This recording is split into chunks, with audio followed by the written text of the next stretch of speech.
तो फिर आज है डेट 5 मार्च 2024।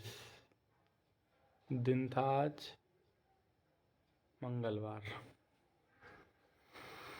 तो हम लोग शुरू करते हैं। कल शादी की बात हो रही थी अभिषेक की। तो अभिषेक की शादी में मैं गया। वहाँ पे जब मैं पहुँचा तब बैंड बाजा बारात चला, सिस्टम चल रहा था पूरा, जो है बारात निकासी हो चुकी थी, अगवानी चल रही थी पूरी इसकी। बारात में शिवा भाई अपने लगे थे डांस करने पे। मेरे बरखुरदार घोड़ी चढ़ गया वो वाले गाने पे, और भी बहुत सारे गानों पर उसने जो है डांस वांस किया था। बारात में प्रीति दीदी थी, ऊपर रहती हैं मेरे घर के, वो थी, और मेरी कज़िन है वो शिवी वो थी, और बगल में एक लड़का रहता है बाहर वाले रूम पे, छोटू, वो था। सब साथ में थे। बारात में सबसे पहले जब मैं पहुंचा तो सबसे वहाँ पे थोड़ी देर बाद मेरे बॉस का फ़ोन आया। उन्होंने कहा कि जो हम लोगों ने कल नक्शे भेजे थे वो उसमें कुछ करेक्शन करना है, वो उसमें तो कुछ सही नहीं बने थे नक्शे। ये सुन के मुझे बहुत थोड़ा वैसा फील हुआ कि अरे यार शिट, इतनी मेहनत की थी नक्शे बनाने की, लेकिन फिर जो है अब दोबारा से नक्शे बनवाने पड़ेंगे। फिर वही मेहनत डबल टाइम फिर से रिपीट करनी पड़ेगी। सुन के थोड़ा जो है फिर वहाँ पे मूड थोड़ा ऑफ हुआ मेरा। फिर कोई बात नहीं, उसके बाद चलता रहता है। उसके बाद आगे फिर पार्टी में पहुंचा, तब तक शिवा का कॉल आता है। शिवा पूछता है भैया आप आ गए। मैं एक बार पहले भी मैंने फ़ोन किया था, क्योंकि उसका जो गांव था, जिस गांव में शादी थी, मैं पहली बार उस गांव गया था। सराय मलकादिम नाम है उस गाँव का। मैं पहली बार गया था, मुझे घर का एड्रेस भी नहीं मालूम था, लेकिन एक चीज़ था, ये कॉन्फिडेंस था कि गाँव की शादी है तो घर तो मैं ढूंढ ही लूँगा अपनी तरफ से। फिर मैं पहुंचा वहाँ पे, तब बता ही चुका हूँ कि शादी रस्म चल शुरू होने वाली थी वहाँ पे। उसके बाद शिवा भाई डांस वांस करने के बाद आगे जब मुझे मिले तो पूछे और भैया सब ठीक है। मैं अपना उसने पहले ही मुझे बता दिया था कि जो है अभी शादी में जो है परीक्षा का भी कार्यक्रम आज ही के दिन, तिलक भी आज ही होगा, उसके बाद ही जयमाल पड़ेगा। तो भैया आप काफ़ी टाइम हो जाएगा, आप जो है खाने पे पहले जो है फोकस करिएगा। मेरा भी यही मन था कि जो है, इसीलिए मैंने भी क्या किया था, एक दो बार हो चुका है मेरे साथ कि मैं शादी में जल्दी पहुंच गया हूँ। पहुंचने के बाद जो है वहाँ ज़्यादा देर रुका नहीं, बिना खाना खाए आ गया था रास्ते में ही। रास्ते में फिर कहीं कहीं मुझे जब भूख लगी तो फिर मैं दोबारा वहाँ से खाना खाना पड़ा था। इसलिए जो है इस बार मैं पहले से ही प्रिपेयर था कि जो है उसी टाइम अपना लोग पहुँचेंगे शादी में जब खाना एकदम पीक पे होगा। खाना तो खा के ही आना है किसी भी तरीके से। फिर जो है वहाँ पे डिनर किया अच्छा सा, पनीर वनीर अच्छा बना था, टेस्टी था। फिर पार्टी पे होने के बाद मैं फिर वहाँ से घर चला आया अपना। रास्ते में एक और मेरे साथ आज ट्रेजेडी हो गई। वो टाइम होता है उस टाइम, वो टाइम ही नहीं सही चल रहा था। रास्ते में मेरी कहीं बाइक की चाबी गिर गई। वो तो चलो भला हो, ये बाइक की चाबी जो गिरी थी तो मैं घर पहुंच चुका था। उसके बाद मुझे ये चीज़ पता चली कि बाइक में मेरी चाबी नहीं लगी हुई है। उसका लॉक थोड़ा पहले से ही प्रॉब्लम कर रहा था। एक दो बार और भी बाइक से चाबी निकल चुकी थी, लेकिन बाइक से जब चाबी निकलती थी तब मैं अपने घर के पास ही, आज मुझे डेस्टिनेशन के पास ही रहता था, और चाबी मुझे बाइक में कहीं पे फंसी हुई मिल जाती थी। इस बार लेकिन ऐसा नहीं था, इस बार चाबी कहीं नहीं थी। मैं पूरी बाइक में चेक किया। उसके बाद आधी दूर तक जहाँ तक मैं गया था तो फिर मैं थोड़ा चेक किया कि अब कहीं बाइक की चाबी मुझे मिल जाए, लेकिन बाइक की चाबी नहीं मिलती। तो फिर मैं घर आ जाता हूँ। फिर मम्मी मुझे दूसरे बाइक की चाबी दे देती हैं। ये कोई बात नहीं, वैसे भी नई गाड़ी की जितनी भी होती है ये डबल डबल चाबियाँ होती हैं। वो चाबी जो थी है मेरे घर में, कम से कम 2016 में मेरी बाइक आई थी पैशन प्रो, तो 8 साल हो गए थे रखे रखे। आज उसका भी दिन आ गया तो फिर नई वाली बाइक की चाबी ले ली। खैर कोई दिक्कत नहीं हुई, ज़्यादा मुझ परेशानी नहीं हुई। तो उसके बाद फिर जो इसके बाद टाइम हो गया था, उसके बाद 11 साढ़े 11 बजे बज ही गया था आते आते। आके सो गया फिर मैं। फिर नेक्स्ट डे 5 मार्च 2024 आज का दिन, सुबह उठा मैं। फिर वही नॉर्मल के, आज थोड़ा मैं जल्दी उठ गया था, आज 9:30 तक उठ गया था मैं। हाँ, उसके बाद मोबाइल वोबाइल थोड़ा बहुत चलाया 10 साढ़े 10 तक। उसके बाद फिर वही नॉर्मल फ्रेशन अप हुआ, उसके बाद ब्रेकफास्ट करके ऑफिस पहुंच गया। आज मम्मी ने दलिया बनाई थी। हाँ, मॉर्निंग में जो है दलिया आज मैंने खाई थी। दलिया भी मुझे बहुत पसंद है। दलिया खा के मैं ऑफिस पहुंचा। तो ऑफिस सबसे पहले यार भाई अपना अटेंडेंस लगाओ। अटेंडेंस के बाद बालाजी मंदिर मेरे तहसील प्रांगण में बना हुआ है, बहुत भव्य है, बहुत पौराणिक माना जाता है। उस मंदिर में दर्शन मत्था टेक के उसके बाद मैं ऑफिस पहुंचा तो सबसे पहले आज कुछ ज़्यादा वही सब साहब ने जब कल बता दिया था कि नक्शा दोबारा से बनेगा, तो मैंने वहाँ पे ऊपर सीनियर क्लर्क को फ़ोन किया जो उन्नाव में है, उनसे बोल दिया था कि सर वो वाला नक्शा वापस कर दीजिएगा, आज नया नक्शा फिर से बन के जाएगा। तो उन्होंने कहा ठीक है बेटा, फिर उन्होंने कहा था लेकिन थोड़ा जल्दी कर देना। थोड़ा सा उन्होंने भी ऑब्जेक्शन किया, ऐसा आप क्यों कह रहे हो।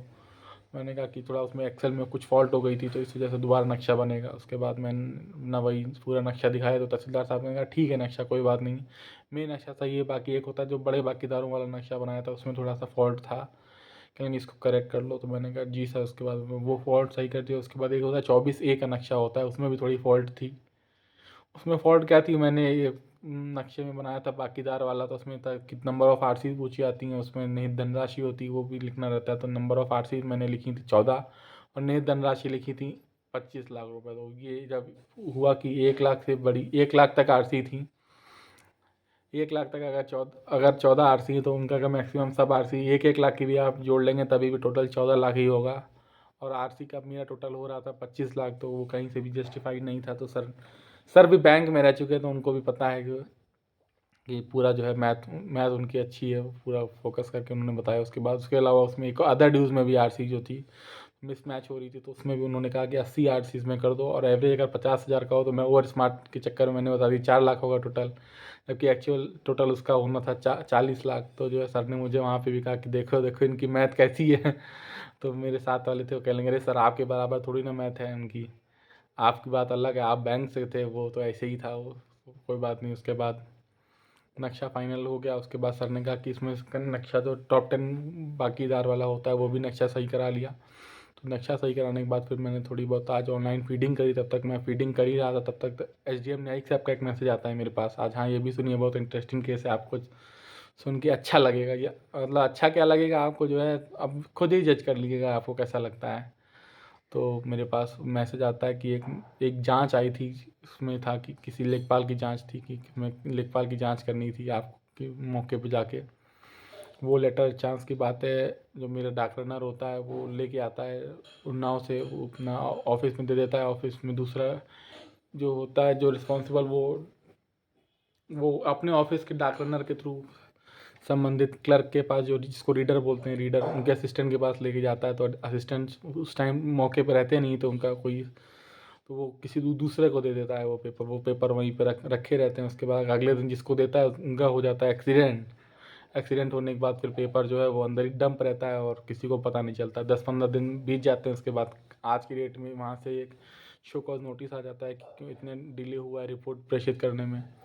तो उसमें जब जांच की जाती तो पता चलता है कि वो पेपर यहाँ रखा हुआ था, इसमें किसी की गलती नहीं थी, क्योंकि उसने भी, डाक रनर ने भी ऑफिस के ठीक किया कि अपने वो पटल तक पहुँचा दिया था एप्लीकेशन जो थी, लेकिन उसमें बस यही था कि 10-15 दिन का डिले हो गया।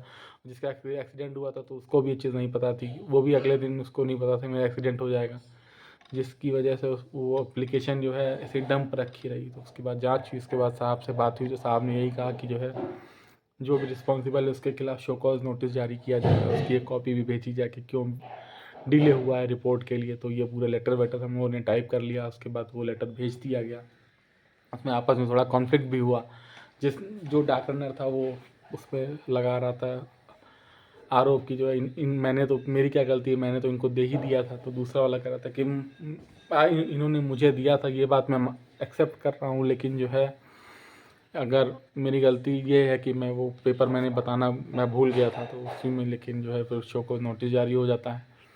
ये हुआ। उसके बाद फिर होता है टॉप 10 का हम लोग करेक्ट करते हैं नक्शा, जो है कि अमीनों की समीक्षा की जाती है दाखिले बार कि अमीन ने कितना रुपया दाखिल किया, उसी के अकॉर्डिंग जो टॉप 10 नक्शा हम लोगों ने प्रिपेयर किया था।